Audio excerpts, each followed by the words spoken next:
Tapi terus begini, nah ini bagian fikih istihad. Abu Hanifah itu kan Abu Hanifah itu mustahid pertama ya. Abu Hanifah itu memahami para sahabat itu khamr di zaman dulu itu adalah yang fermentasi dari anggur.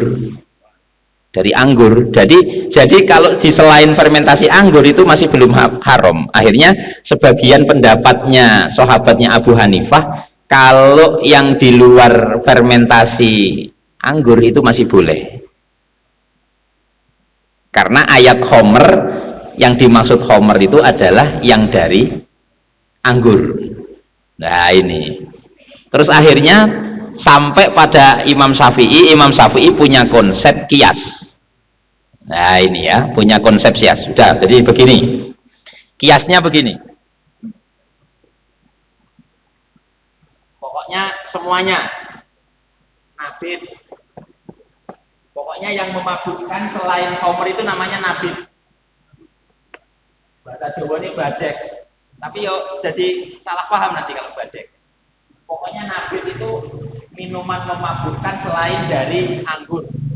Terus ini disamakan dengan khamr. Kalau khamr yang dari anggur. Nah, dua-duanya ini punya potensi siddah mutribah.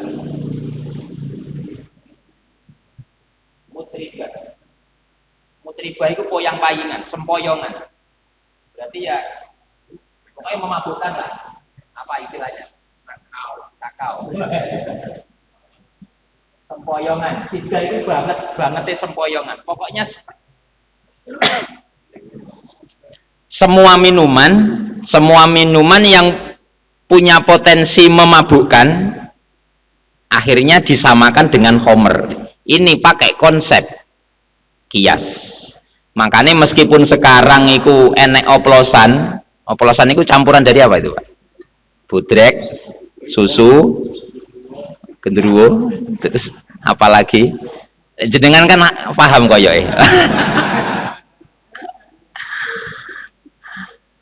itulah ya, pokoknya itu ya.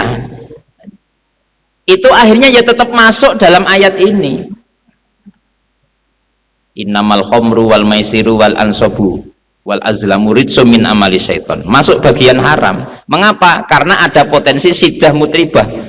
Tidak hanya siddah mutribah, tidak hanya memabukkan sampai mati oplosan itu, kebablasan. Nah itu. Kalau di Jepang terkenal sake yang fermentasi dari beras. Dari beras lah itu, ketan. Nah itu ya memabukkan, yaitu kalau pakai ayat nggak ada ayatnya karena ayatnya pakai khamr semua. Lah khamr itu yang dari anggur. Lah padahal sakai itu dari beras.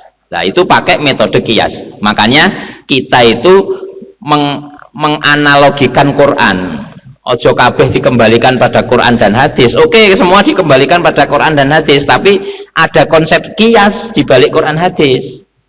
Lek kabeh dibalik Quran hadis yang haram gur khamr tok, Pak, bahaya. Artinya yang dari anggur tok. Yang selain dari anggur enggak. Lah ini bahaya. Lah makanya Quran ini harus dilogikakan. Harus kita cerna. Oh ternyata dalam khamr itu ada memabukkan. Lah karena memabukkan akhirnya semua yang ada potensi memabukkan, kalau istilahnya itu siddah mutribah, bangete sempoyongan, ngliyeng sampai sempoyongan, memabukkan. Iskar ya, kalau dalam fikihnya iskar. Itu haram. Itu haram. Jadi itu kesimpulannya begitu. Meskipun waktu ngombe, waktu minum dia nggak mabuk, karena yang dilihat bukan orangnya, yang dilihat adalah hukum minumannya. Ya lek sing biasa minum kan kebal, ya kan? Minum 1 teguk 2 teguk belum ngefek. Lek jenengan sing ora tau ngombe, sik tak teguke langsung. Ayo glele-glele bisa.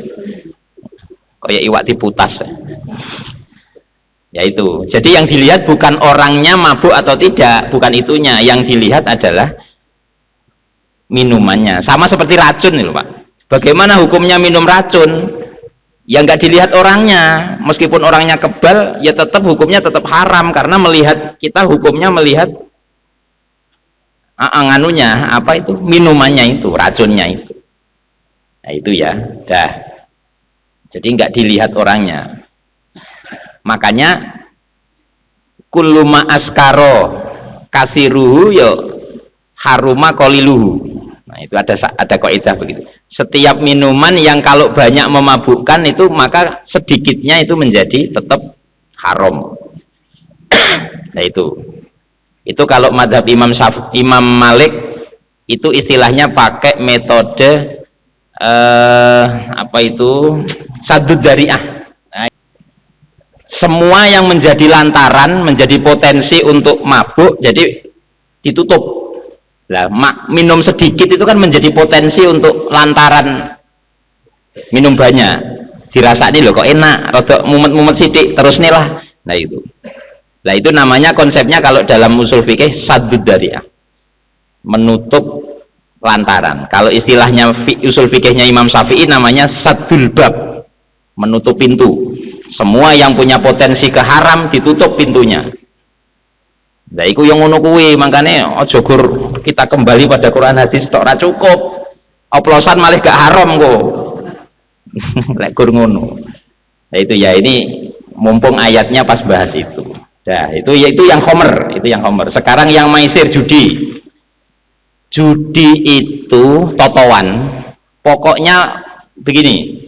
Setiap permainan yang ada unsur udu, apa udu bahasa Indonesia? Tapi kita dapatnya nggak jelas ya itu ya maisir setor udu tapi dapatnya nggak jelas. Beda kalau arisan. Arisan kan ya setor arisan tapi nanti tetap dapat ya meskipun dapatnya